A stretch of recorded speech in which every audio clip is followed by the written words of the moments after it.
Kirby Hocutt, the chair of the selection committee, is with us now. Kirby, we could talk some about number one, but look, that's gonna play itself out at some point. I think the most interesting thing was Ohio State, Oklahoma, as opposed to Clemson and Notre Dame. What were the biggest points of discussion among that group of teams?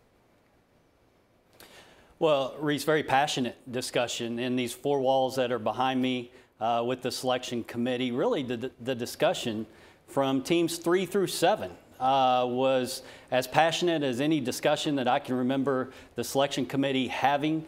When you looked at number 3, Notre Dame, 3 wins against CFP top 25 teams, only loss coming against number 1, Georgia.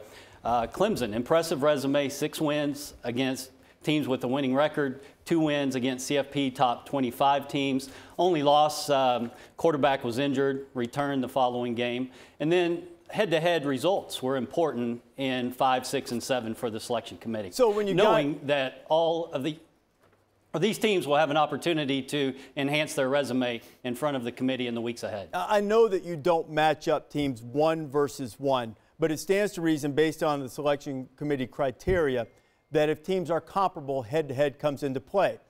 You look at the polls right now, and Ohio State's ranked well ahead of Oklahoma, yet Oklahoma won the game.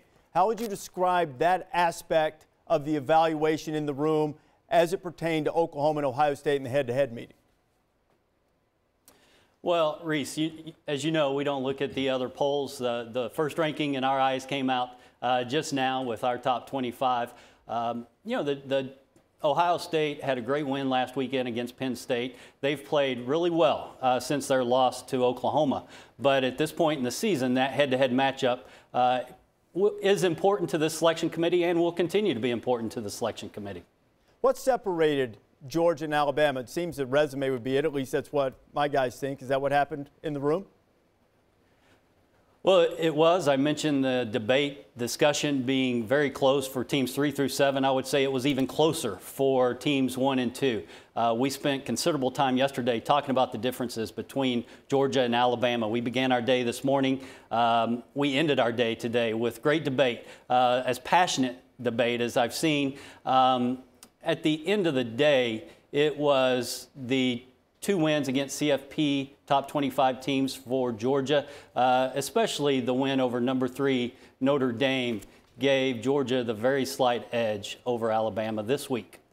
Kirby, as you look at the course of teams' resumes, sometimes a team has a win, Alabama over Florida State, or a loss, Oklahoma to Iowa State, that over the course of time, the perspective on that win or that loss changes. How does the committee view when a team beat another one or when a team lost to another one as it starts to evaluate that team based on the changes and evolution of a team over the course of a season?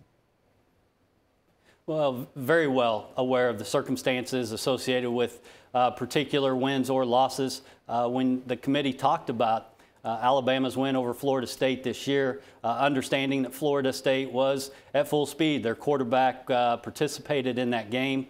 And you're right, Rece, the Oklahoma loss to Iowa State. Iowa State's a very good football team. They haven't lost since they brought in their backup quarterback against Oklahoma. So the selection committee is very well aware of unique circumstances associated with each game throughout the course of the season.